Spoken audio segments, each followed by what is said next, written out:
Aí fui gostando. Eu disse, gente, isso aqui é que é lugar para se viver. Então, aí cheguei, fui gostando, eu digo, poxa, é esse lugar que eu quero criar meu filho. Aí me arrumei tudo, organizei minha vida, tudo certinho aqui. Aí voltei pro Brasil, peguei meu filho e trouxe ele.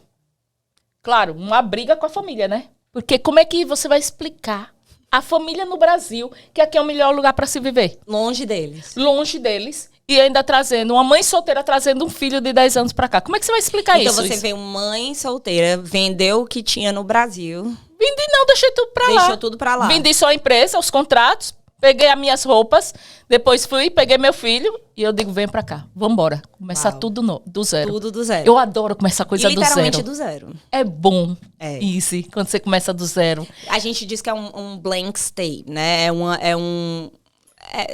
Você pode escrever o que você quiser nessa história. O livro tá branco. O livro tá branco, exatamente isso. Todas as páginas estão brancas, então você mesmo escreve a sua própria história. Não é ninguém que tá vindo para escrever. E você também não tem, né, aquelas amarrações, agora falando bem nordestino, aquelas amarrações da sua família, né? Porque agora você tá construindo uma história nova, não existe o pra trás. Não tem uma história pra trás. Você não é a filha do fulano, você não é a sobrinha do cicrano. Aqui não existe isso, exato. gente. Você não tem uma avó que é isso, que é aquilo, ou um primo. E meu tio é juiz. Exato. Que pode ligar para fulano, falar com cicrano, pedir isso a Beltrano. Coisa. Aqui, você é Vanise Moraes e se vire nos 30. Uma imigrante.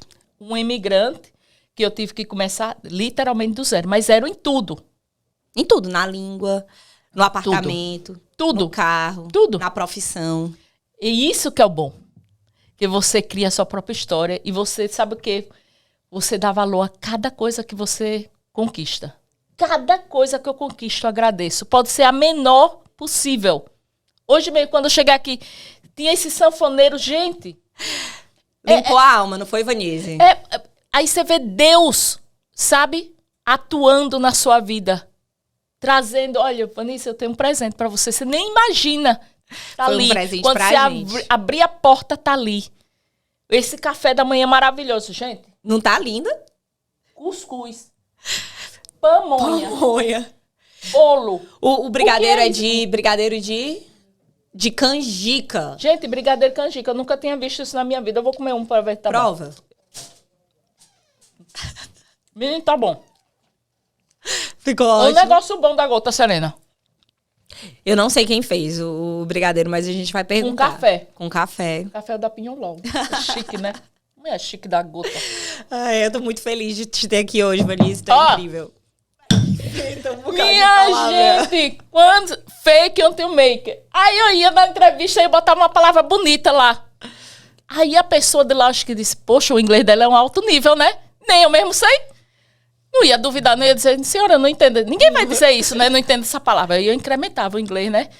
Passei na entrevista, Beautiful minha English. filha. Beautiful English. Amazing. Amazing. Passei. Me contrataram como part-time teller. Gente, part-time teller é metade de um expediente, né? Aí, eu disse, meu Deus, com esse salário não dá para sustentar minha família. Não dá. Aí, quando chegou a chefona, a regional manager, um dia para fazer uma visita daquelas, aí eu chamei ela. Tânia Tamas, uma pessoa maravilhosa, uma americana também.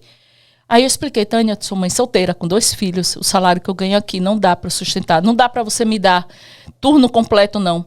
Aí ela disse assim, que eu fui falar primeiro com minha chefa. Minha chefa disse, não, nem invente, você acabou de começar, tem que ter 1 ano para depois você pedir uma promoção, né? Uma coisa, eu digo, 1 ano nada que eu vou pedir.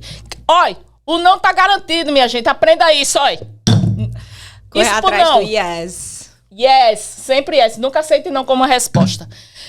E aí, um dia que ela chegou, eu disse, Tânia, vem cá. Você é de brasileira, né? Vem cá. Naquele nível, não marcou não a reunião com a mulher. Quem era marcou a reunião? Minha filha, olha, outra coisa que aprenda. Você aí que tá assistindo, não espera a oportunidade certa, a oportunidade é já. É agora. A mulher apareceu lá, eu digo, é agora que eu vou pedir a ela. O não tá garantido, vai que a mulher diz sim. Aí eu expliquei pra mulher, ela disse, eu não tenho a posição, mas faz assim, eu vou lhe dar as horas. Quando aparecer uma posição, eu lhe dou promoção. Aí ela saiu assim da salinha que ela tava falando comigo e disse assim pra minha chefa, ô fulana, partir de amanhã já põe Vanice full time aí no schedule.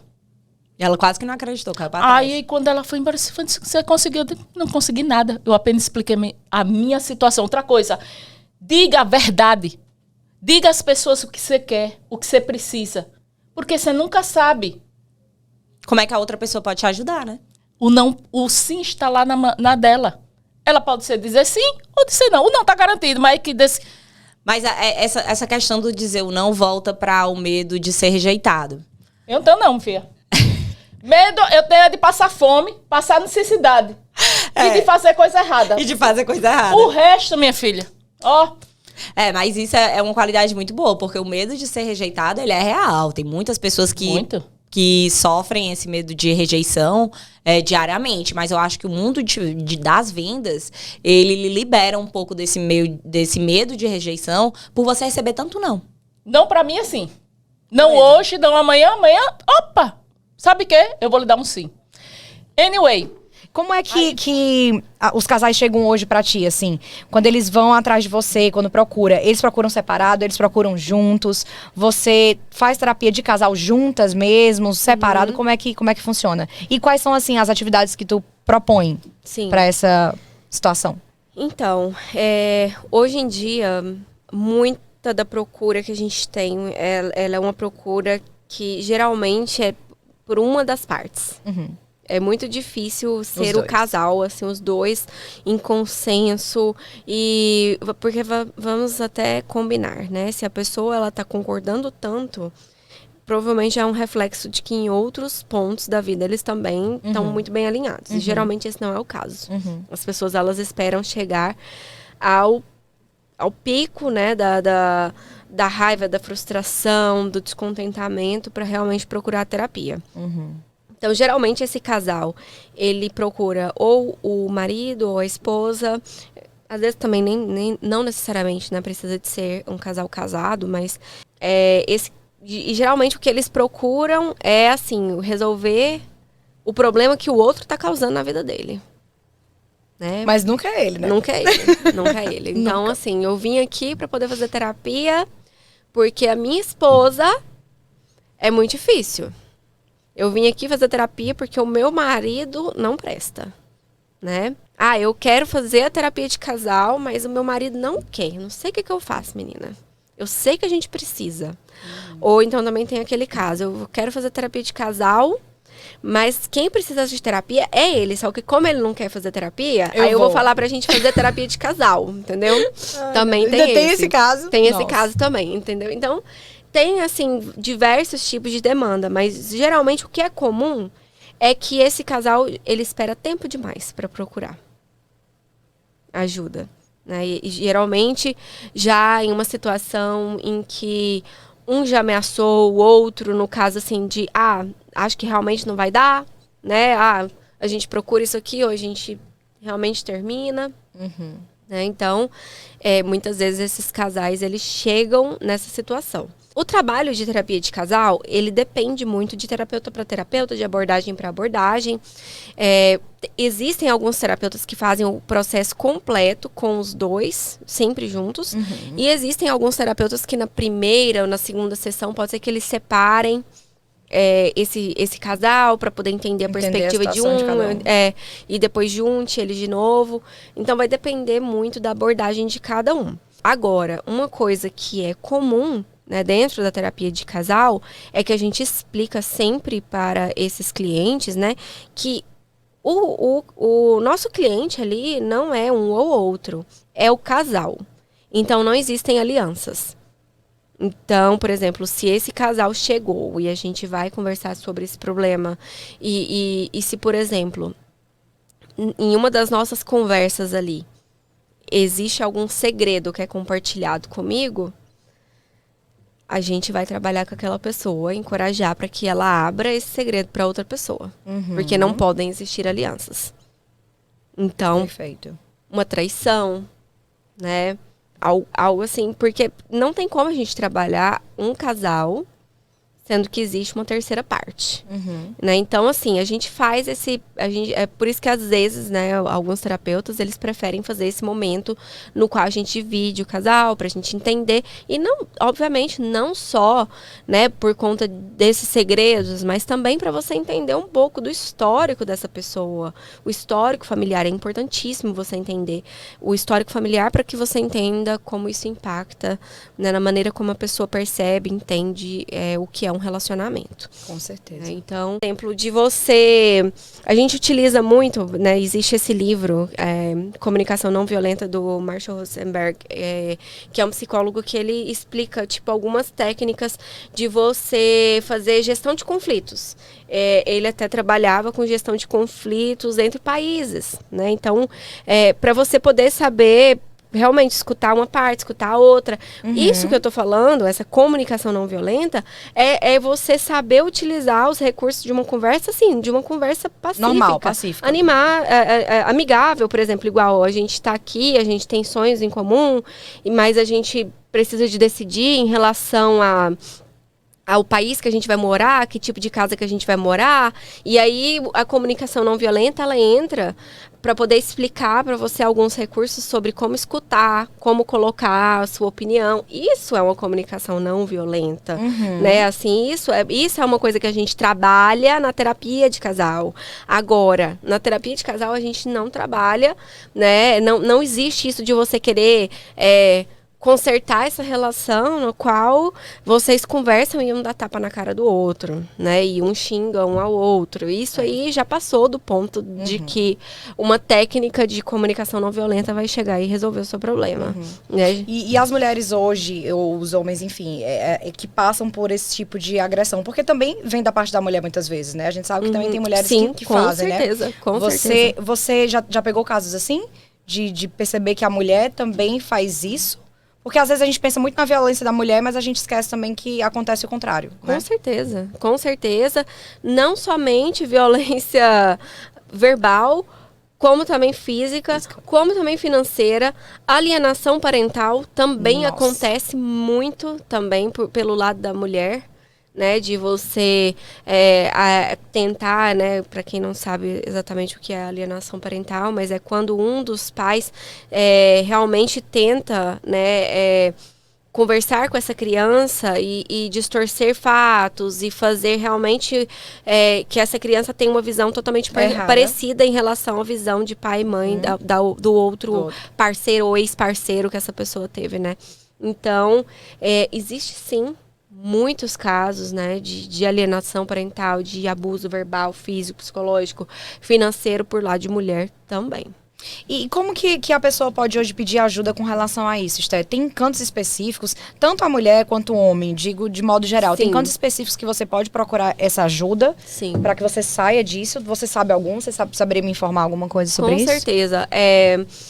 A primeira coisa, realmente, que eu acredito que ajuda a pessoa a perceber que ela está nessa relação e se preparar, porque nunca é um processo fácil. Pra gente que lida com isso, pra gente que trabalha com isso, a gente entende que existe um ciclo de violência doméstica. Então, não é fácil da pessoa se libertar desse ciclo. E a primeira coisa é o empoderamento. Então, essa pessoa ela precisa de passar por esse processo de compreender que realmente ela está em um relacionamento abusivo, ela está realmente passando por uma situação na qual ela é vítima de violência doméstica e ela precisa de adquirir esses recursos e realmente de ter essa força para que ela possa procurar as alternativas, porque com certeza as alternativas elas existem. Então eu diria que a terapia individual ela entra nesse processo, né, de você tá realmente conseguindo se fortalecer para que você tome a decisão, essa primeira decisão. Isso seria o primeiro passo. Agora, a segunda coisa é você realmente ter a consciência de quais são esses caminhos que você pode seguir. Então, é você se informar, você correr atrás, você conversar com pessoas. E nesse processo no qual você faz essa terapia e que você realmente vai se fortalecendo, você vai... Muitas vezes esse terapeuta ele vai desconstruir com você essa ideia de que você não tem essa rede, de que você não pode contar com ninguém. Né? Então, assim, fica um alerta para os colegas psicólogos, né? A importância de você realmente estar preparado para poder saber atender essa clientela. Porque você tem que ser capaz de explicar o que esse paciente, que esse cliente é capaz de buscar, o que ele pode buscar de recurso. Então, por exemplo, se você é um psicólogo lá do Brasil, que você está atendendo alguém aqui de Boston, o mínimo que você pode fazer é se informar a respeito de como funciona o processo legal aqui, de quais são os recursos que a pessoa pode encontrar aqui, né? Então, isso é muito importante, porque essa pessoa ela precisa de ter clareza que ela tem para onde ir. Ela precisa de ter claro na cabeça dela, né? E isso é uma coisa que, assim, a gente tem que deixar como alerta aqui, que não é porque você é imigrante, não é porque muitas vezes você está aqui num status, né? Você está sem status, né? No caso, que você não tem direitos. Você tem direitos. Você tem recursos. Até mesmo para quem não tem recurso financeiro, existe a possibilidade de você procurar ajuda. Até agora eu respondi. Tá tudo dentro, tá tudo quando certo. eu pego um cliente eu gosto de pegar um cliente de 12 semanas. Por quê? Como eu falei, eu tenho que aprender quem eles são.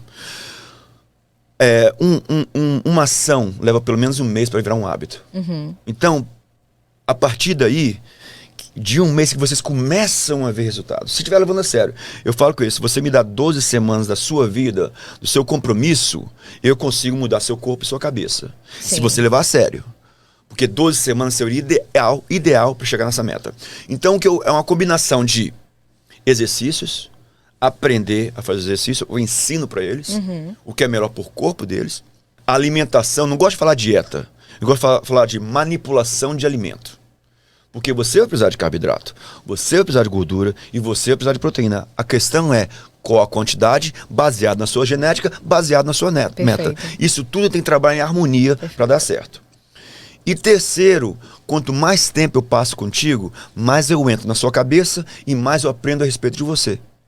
Então, para mim, 12 semanas, eu consigo não só mudar você fisicamente, os seus hábitos, suas ações, e também querer entender quem que você é. Porque eu não sei quem você é, até passar um mês, pelo menos. Aí eu começo a dar o tough love, né? Começo a dar o amor duro. O amor pesado. Ó, você tá fazendo de safadeza. É um love and hate, é um amor e ódio entre meus relacionamentos, entre meus clientes. Porque, como eu falei, eu sou brutalmente honesto. Eu vou falar a verdade pra você. E se você não aceitar a verdade, você tá denying, você tá negando o seu problema. Então, isso leva tempo. Com certeza. E eu acho que se a gente não falar a verdade pro treinador, ou seja, pro profissional que tá ali ajudando a gente, realmente a gente não vai conseguir sair do buraco que a gente tá. Não tem como. Porque você precisa ser honesto com você mesmo, ser honesto com o seu treinador, com o seu profissional, para que você possa seguir ali como é que eu posso dizer? Um roteiro bem organizado para você chegar no resultado que você quer. Você tá me pagando mais, quando eu falo meus clientes, você tá me pagando mais não é pra aprender a malhar. Você tá pagando para mim aprender a mudar o seu estilo de vida. Lembra de ver uma conversa que mudou muito? Também a cabeça vai tudo lugar. Voltando aí. Então, nessa época, você tinha paixão pelo que ele fazia. Infelizmente, é uma faca de dois gumes. Hoje em dia, a mídia... Hoje a mídia, você quer mostrar muito mais do que realmente fazer por você, pela sua saúde. Justamente, virou uma moda. Virou uma moda. Hoje em dia, a mídia, infelizmente, Instagram, eu vejo pessoal que... Cara, Bárbara, eu vejo pessoal que entra na academia, mulher e homem, o cara tá fazendo bench press, mostrando o peito, a mulher tá baixando, tirando a foto da bunda e sai fora, vai embora. Eles só querem mostrar, tô fazendo. Fit life, life fit, o que seja. Amigas, parem de postar fotos na academia. Não, é o que eu tô falando. Eu tô brincando. É uma mistura. Eu entendo que você quer ser proud, que você quer mostrar, tá com orgulho de estar fazendo. Tudo bem, sou mais por isso. Mas pergunta pra você mesmo, qual a tua meta? Porque infelizmente hoje em dia, a meta não é tão dura como era antes. Eles entram com a cabeça diferente. Não estou falando todos.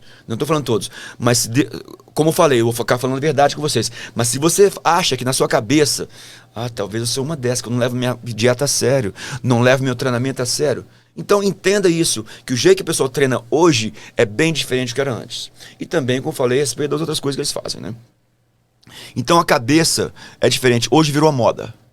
Antes não era moda, você estava assim, escondido no cantinho, você fazia porque você tinha paixão. Então a sua determinação e a mentalidade era um pouquinho diferente do que hoje em dia, infelizmente. Era diferente, com certeza.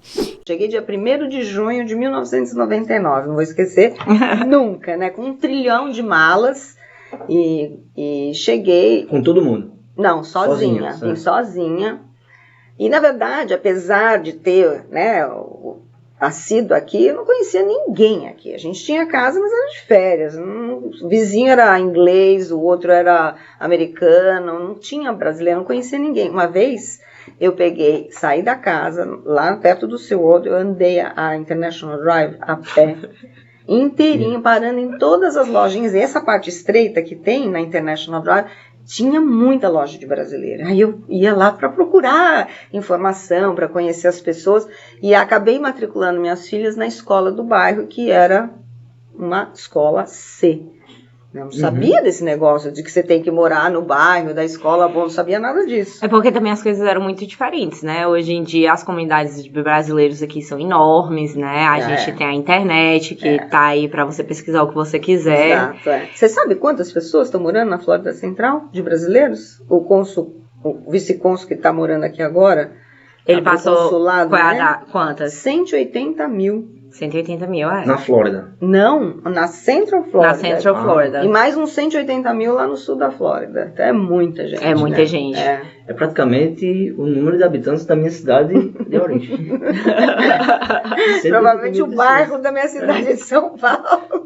É uma loucura. É muito brasileiro. Hoje em dia é bem diferente, mas realmente naquela época tinha muitas dificuldades, porque eu vim pra cá em 2006 e eu também tinha as mesmas dificuldades que tu teve quando tu chegou, entendeu? Porque tinha, pelo menos eu cheguei aqui em Orlando, né? Eu acredito que se você chega em outras cidades, você vai ter, principalmente polos, né, de imigrantes, como Orlando, Miami e vários lugares em Boston, você chega e tem alguma parte da comunidade, né? Então eu cheguei e, assim, os pontos de apoio eram o Camilas, era a padaria brasileira, era aquela loja de tecnologia que tinha ali também na International Drive, eu esqueço. Não sei o que Brasil. Não sei o que Brasil. Aí tinha também a dos perfumes, a Perfume Land, tinha o Vitórias, então Tinha uma lanchonetezinha onde a Angélica, que faz os bolos, sabe? Ela trabalhava lá. E eu ia lá pra alugar fita cassete para assistir as novelas da Globo. Uau! Na sexta-feira eu passava lá, a gente pegava os capítulos da semana inteira, passava o final de semana assistindo novela. Era o antigo Netflix. E tudo gravado. Aí ia lá, tomava um cafezinho com ela e saia cheio de fita cassete para assistir. E o jornal da cidade, na época, vinha por fax na casa da gente. Aí a gente sabia quem que fazia a unha, quem fazia limpeza, né? Vinha o jornalzinho por fax. Era jornal brasileiro. Brasileiro, Uau, essa ideia. Todo dia de manhã eu acordava, tinha o fax lá impresso. Eu não tive essa experiência, não, com o jornal brasileiro. Tem gente que está assistindo isso aqui que nem sabe o que é fax. E uma coisa que eu gostaria muito que eles confiassem mais na nossa experiência, né? Na sua experiência, na minha, na sua. Porque a gente tem história para contar, tem resultado, né? Tem resultado. E a gente tem 1000 exemplos para contar. 1000 exemplos para contar. E às vezes as pessoas realmente preferem um caminho mais curto, mais barato. Mentiroso, né? Porque as pessoas querem ser enganadas, é algo incrível. Porque você vê esses resultados de pessoas que entram em pirâmide, eu acho que eles estão querendo comprar algo que não existe. E fala assim, o meu amigo diz que isso funciona, que esse lugar é bom. Gente, seu amigo não é profissional da área, né? Então vamos procurar as pessoas certas. Eu acho que essa é a maior sugestão que eu posso dar para um imigrante, entendeu? Planeja, desde a parte de como que você vai vir, com que tipo de visto, se planeja, se organiza e abrir o negócio é a mesma coisa. E eu acho que o empreendedor, né, no âmbito imigratório, ele tem umas características tão interessantes que tem vistos, né, que funcionam bem com o imigrante, por exemplo, com o empreendedor. O EB2NW, dependendo da sua formação, dependendo da sua estratégia, né, de vida e de carreira, ele é um bom visto para você. Tem um E2 se você tem outra cidadania, tem um EB5 se você é realmente um investidor com um capital maior, né, e está disposto a fazer esse investimento, entre outros vistos que a gente pode estar utilizando para trazer empreendedores para os Estados Unidos. Voltando para o ponto do business plan, eu acho que também uma coisa que é essencial e que as pessoas elas não colocam valor realmente, né, no business plan que deveria ter, é o seu planejamento de 5 anos. Porque coincide com o 5º ano realmente, que a maioria das empresas não conseguem virar o 5º ano, né? Então, se você consegue pelo menos seguir aquela trajetória, tentando sempre romper o seu mercado para que você não tenha mais que seguir aquele planejamento inicial que você fez lá no começo, é quando você começa a ter um goal, começa a ter uma visão e você consegue levar o seu negócio para aquela margem de mais de 5 anos, né? Porque a gente, pelo menos aqui nos Estados Unidos, eu não sei qual é a estatística no Brasil, a maioria das empresas não conseguem chegar lá. Não, mas a estatística é bem parecida. Eu me lembro, na época, a gente trabalhava, como é que chamava aquele órgão no Brasil de pequenas empresas? E eles falavam que acho que de cada 10 empresas, nos primeiros 2 a 5 anos, 9 fecham. 9 não sobrevivem. Era um número muito louco.